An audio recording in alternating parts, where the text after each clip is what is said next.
अचानक मेरा भिरा और ही ऐन ते मेरे को पता नहीं दिता।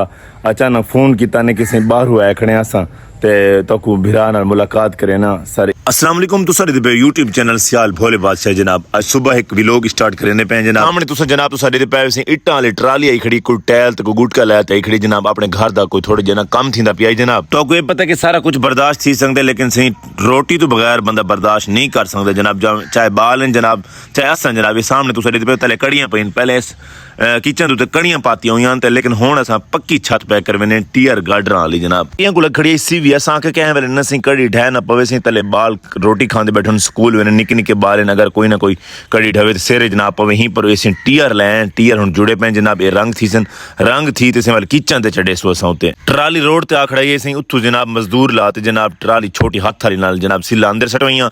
हुण असां ए सिल आंदी पई सी छत वाली टैल आंदी पई फुट वाली जनाब। तीसरी साहब आके सी टीयर से रंग करने मैक्स जनाब से हुक्म करो जनाब। मैं से रंग दा डब्बा लाया ते पेट्रोल सटते हैं जनाब।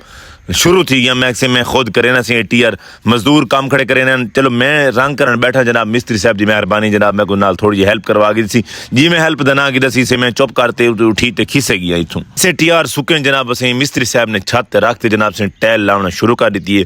अल्हम्दुलिल्लाह मिस्त्री मेरे दूहें भी तिखे हैं अल्हम्दुलिल्लाह। काम बड़ा VIP कीता ने और काम ही जल्दी कीता ने। तले भाई अल्लाह जो है बैठा जनाब उत्ते एक बिया मिस्त्री बैठे जनाब। अस्सलाम वालेकुम जनाब से व्लॉग तो शुरू तो पिछू दे आंदे आवे सी चलदा पिया मेरे घर दा जनाब। ही अचानक मेरा भिरा और ही ऐन ते मेरे को पता नहीं दिता।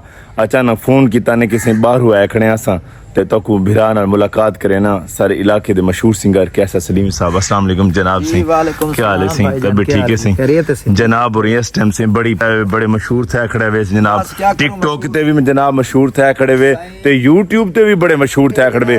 जेड़ा तुम्हारा गाना यूट्यूब ते है ना सीरियस पूछो ना जेड़ा 1 तरीक पाते हुए तो 2 तरीक 5000 व्यूज आ गए। मैं के स्टूडियो वालों दी कमाल कर रही थे जनाब। उस अब चैनल दा नाम दसो। मैं जी चैनल बनाया कैसर सलीमी ऑफिशियल दे नाम कैसर सलीमी ऑफिशियल। जेड़ा पहला गाना मैं रिलीज कीता ओदा टाइटल है पिया आजकल दे जेड़े ढोले ने पहला गाने रिलीज पहला कीता। अच्छा फेक चैनल तो बड़े बन गए जी जी। लेकिन जेड़ा मेरा जाती चैनल है जेड़े मेरे सुनने वाले उन्होंने रिक्वेस्ट है कि जेड़ा मेरा जाती चैनल है कैसर सलीमी ऑफिशियल आजकल दे जेड़े ढोले ने ये गाना सुन सो सही वाल दसे सो अपने पता क्या जेड़े अनपढ़ लोग होने ना अल्लाह पाक उन्हें हुनर भी बड़ा देंदा हुंदा है। कैसर सलीमी को अल्लाह पाक हुनर इतना देता है अल्हम्दुलिल्लाह। लोग इंदे नाम तो चैनल बढ़ाते लोग बड़ा पैसा कमा गए लेकिन इस अनपढ़ बंदे को चलावन दा दान आया इस पूरी जिंदगी बस कोशिश आज बढ़े ना कल बढ़े ना इवें चलदा चलदा 20 साल गुजर गए। हुण उको रमजान जानी साहब ने मेहरबानी की कि यार अल्लाह दे बंदे मशहूर हस्ती हैं अल्लाह पाक तक इतना ना दिते अपना चैनल बड़ा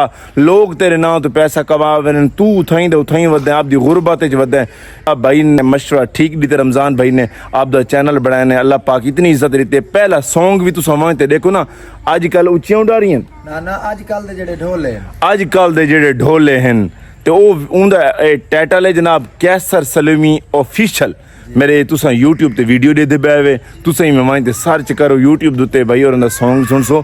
अब मेरे इलाके दे सिंगर हैं जनाब थोड़ा ना हेल्प करे सो थोड़ा जे ना इवें दाद दे सो जनाब एक वहां ते कमेंट कर दे सो सारे बिरावां दा मैं शुक्रिया अदा करे सन जनाब। बाकी सामने तुसा दे पे से लाइट दी इंतजार है लाइट आव्या ते जनाब उते तराई करते जनाब मिस्त्री साहब होरी पक्का करेला सीमेंट नाल लेकिन लाइट ना आवन दी वजह तो जनाब एक काम सारा से अधूरा रह गया। वाला असा कल दी असा सोचा भी कल इंशाल्लाह सुबह ना टाइम थी गया इस टाइम से 5:30 दा मिस्त्री साहब आके से हुण इजाजत दो से बनाला लग गया सवेरे जिवें ही आसू जनाब उते ना सीमेंट सारते पक्का कर देसू।